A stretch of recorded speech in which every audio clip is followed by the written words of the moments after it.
தமிழக வெற்றிக் கழக மாநாடு வெற்றி பெற அனைவரும் ஒன்று சேர்ந்து பாடுபடுவோம். தமிழக வெற்றிக் கழகம் என்றும் தமிழக வெற்றிக் கழகம் வெல்லும். 26இல் அண்ணன் தளபதி கட்டாயமாக சிஎம்மாவது அது 100க்கு 100 உறுதி. நன்றி. மீடியாக்கெல்லாம் நீங்கள் கேட்குற கேள்வி மிக தவறான கேள்வி. வருகின்ற 27ஆம் தேதி தமிழக வெற்றி கழகத்தின் மாநாடு நடைபெறுமா? மழை வந்தால் என்ன செய்வார்கள்? புயல் அடித்தால் என்ன செய்வார்கள் என்று பல கேள்வி நீங்கள் கேட்டுக்கொண்டிருக்கிறீர்கள். சமீப காலமாக சென்னையில் ஒரு மாபெரும் மழை பெய்தது பதிவாகியுள்ளது. அந்த மழையின் போது பல இடங்களில் நீர்கள் காட்டாற்று வெள்ளம் போல் தேங்கி இருந்தது. பல இடங்களிலும் மக்கள் மிகவும் அவதிப்பட்டார்கள். ஏன் இந்த மீடியாக்கள் எல்லாம் அந்த இடத்துக்கு நீங்கள் போகலை? நீங்கள் போய் என்ன பண்ணியிருக்கணும்? நேராக சென்னையில் நீர் எங்கெங்கெல்லாம் தேங்கியிருக்கோ அங்கெல்லாம் போய் நீங்கள் ஷூட் பண்ணி இருந்திருக்கணும். இப்போ நீ சென்ற வருடம் 4000 கோடி ஒதுக்கினார்களே பராமரிப்பு பணிக்காக, என்ன செய்தார்கள்? 90% வேலை முடிந்தது என்று கூறினார்களே, என்ன செய்தார்கள் நீங்கள் என்று அரசே அந்த இடத்தில் கேள்விகள் கேட்டிருக்க வேண்டும். அதை விட்டு நேரடியாக நீங்கள் தளபதியாரின் மாநாடு இடத்திற்கு வந்து மாநாடு சேரும் ஜெகதியமாக இருக்குது, இவங்க மாநாடு எப்படி நடத்த கேள்வி மிக தவறான கேள்வி. வருகின்ற தமிழக வெற்றிக் கழக மாநாடு வெற்றி பெற அனைவரும் ஒன்று சேர்ந்து பாடுபடுவோம். தமிழக வெற்றிக் கழகம் என்றும் தமிழக வெற்றிக் கழகம் வெல்லும்.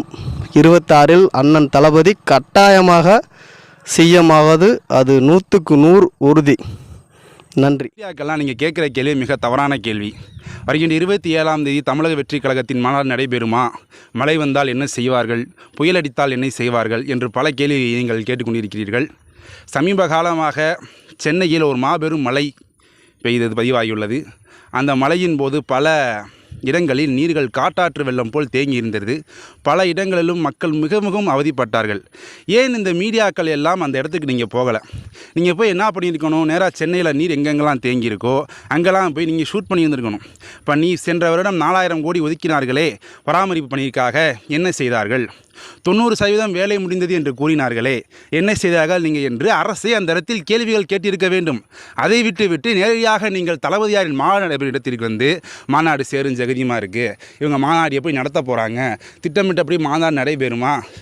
எங்களுடைய மாநாடு திட்டமிட்டபடி நடைபெறுங்க. வரைக்கும் 26, 27, 28 மழை பெய்யக்கூடிய வாய்ப்பே இல்லைங்க.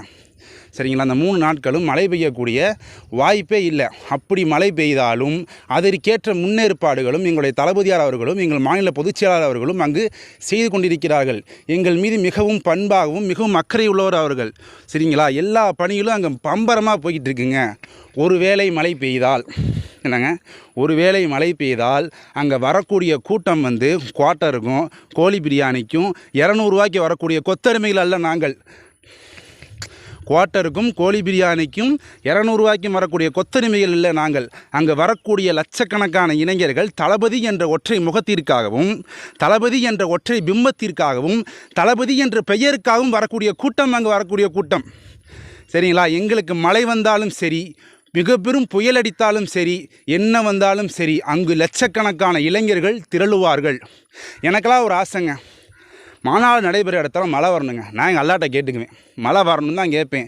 தலைவர் 2 மணி நேரம் பேசும் பொழுது மழை பெய்தால் அங்கே இருக்கக்கூடிய யாரும் ஒரு பொட்டு நகராமல் அவர் பேசி முடிக்கிற வரைக்கும் அந்த இடத்துல நிற்பாங்க. அவன் தாங்க தளபதியோட ரசிகர்கள், தோழருங்க. நாங்கள் இவ்வளோ பெரிய மழை வந்தாலும் சரி, நாங்கள் அந்த இடத்தில் நிற்போம். பேர் வந்து ஆசிஃப். நான் வந்து